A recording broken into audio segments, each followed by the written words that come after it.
Michael Jackson passed away just a few days ago, it would be natural to ask, how has he affected your life and your music career?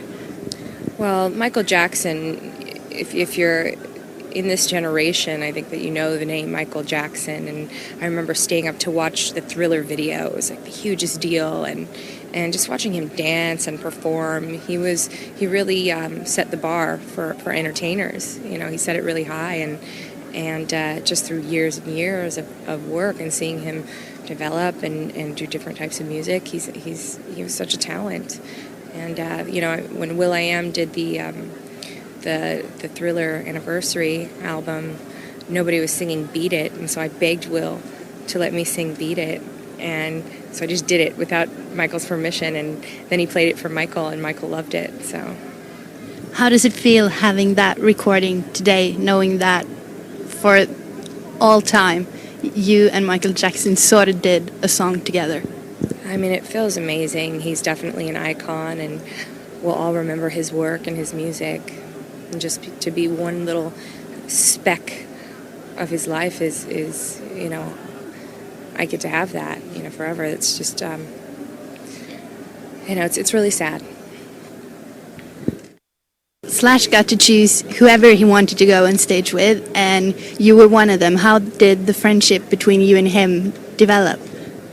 Gosh, Slash performed at one of our Peapod events. Our Peapod charity is a big charity that the Peas do every year, and he came and did it with us in LA and performed. And at the time, I was doing Barracuda because I had sang it for the Shrek 3 soundtrack. So we came in and played on Barracuda, and we did a little rock medley. You know, a little bit of Black Dog. I do a little bit of Start Me Up.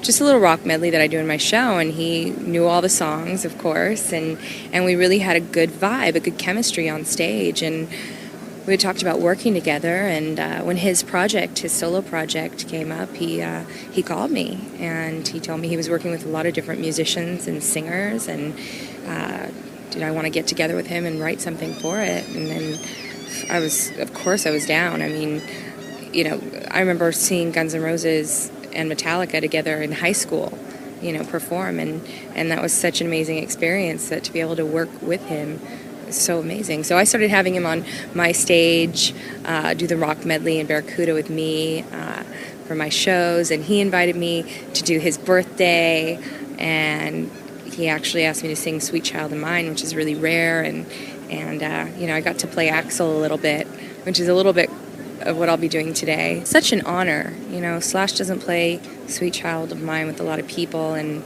it's such an honor that he lets me sing it. You know, I used to sing it in my bathroom, you know, by myself, and imitate Axl's moves, and now just to get it to do it actually with him live on the stage, it's such an adrenaline rush. You know, there's not a feeling like it, and just being with all of the best musicians, and it's all live and just raw and spontaneous is awesome. But it's a different genre from the Black Eyed Peas. Does it feel good to be able to do both the rock side and the more hip-hop R&B stuff? Yeah, I mean, definitely. There are different facets to my personality, and I mean, all of them are true. You know, I listened to NWA and Guns N' Roses growing up, you know, and Ella Fitzgerald and Whitney Houston. I mean, there are so many different types of artists that I listened to growing up that it's hard for me to be pigeonholed into one category. And it's hard for the Black Eyed Peas to be pigeonholed into one category, because we're all over the place musically as well. But you know what? It's just kind of a fusion, and that's what it is. And if people can't define it, oh well. Today you're playing with Slash, and on Thursday it's back with Black Eyed Peas. You have a huge solo career. Life is good to you, isn't it? Life is good, and you know, everything that I do, it's like a different animal. You know, with the Peas, it'll be a different version of me than you'll see on stage tonight. Tonight it's all about, you know, the inner rock chick that is inside of me coming out and getting to sing the songs that I grew up loving and that my dad would play, and you know, songs like Black Dog from Zeppelin.